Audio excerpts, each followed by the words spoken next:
I just watched Groundhog Day for the first time. It was really good. I just watched Groundhog Day for the first time. It was really good. I just watched Groundhog Day for the first time. Groundhog Day was great. Nothing like basically a perfect film. Nothing really that you can really complain about. And a lot of things that you can analyze in a fun way. I haven't felt so perfectly wrapped into a film in a long time. This feels like kind of a spiritual sequel to It's a Wonderful Life. Both in how it functions as a piece of Americana, how it's kind of a small town space and it's winter and kind of Christmas adjacent and kind of in that cozy feeling. How it's kind of a regular guy who's kind of dealing with regular people problems in the sense of the problems of the people around him. But he's also struggling with his own problems and his own desire for more and ambition. And then how it ends with the story of, maybe accept what you have right here. Isn't that great? It was really good. I get the hype. I'm 100% lived up to the hype. No complaints. Ate it up. Perfect. It's unusual for you to hear about something in pop culture for so long, and then for you to actually watch it and think it's as good as people have said. But this definitely is. It's earned its reputation 100%. It landed perfectly with me. And I see why it spawned a subgenre of so many films with a similar premise, because it is super fascinating to see how that evolves, and it is really fun and creative from an editing standpoint. And it does, I think, have a very powerful message. I mean, watching this, I called it Americana earlier. I think, this feels almost like a book I would get assigned to read in high school, and it's a book I would read and I would think was really good. It felt so erudite and so intelligent in what it was trying to talk about and portray.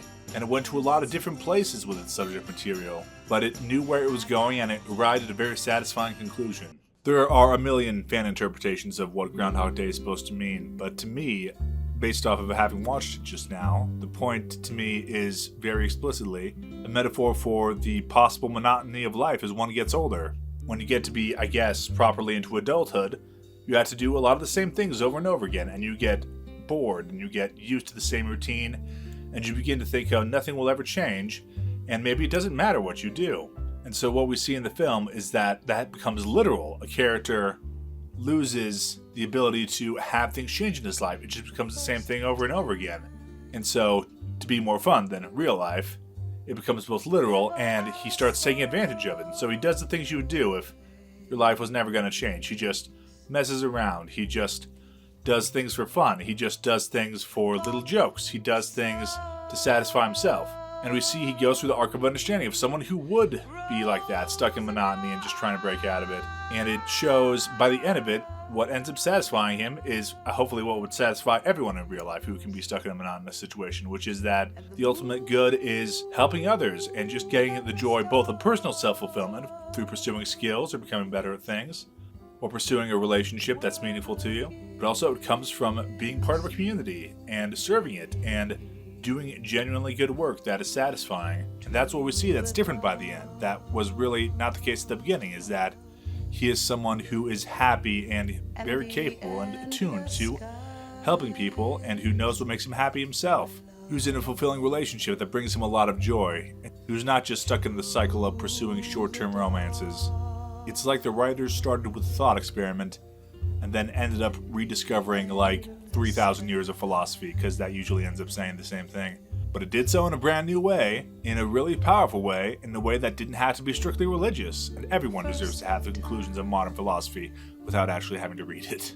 Sometimes I watch a movie that's older, and I can see a lot of why it was really good, but I feel perhaps that I needed more context from when the film was made to understand just how powerful it is and how well it hit at the time it came out, even if I can still see why it's a classic. But this is not an example where I have to reach to see what's great about it. It was amazing. I recommend it even. We're coming up on Groundhog Day. It's January. It's almost February. Go ahead and watch it. I think it is going to stand the test of time and has obviously already stood this test of time because it's 30 years old. And I think it is going to stand as just an enduring piece of cinema about the happiness that can be found in life. And I think it is just amazing. Recommend.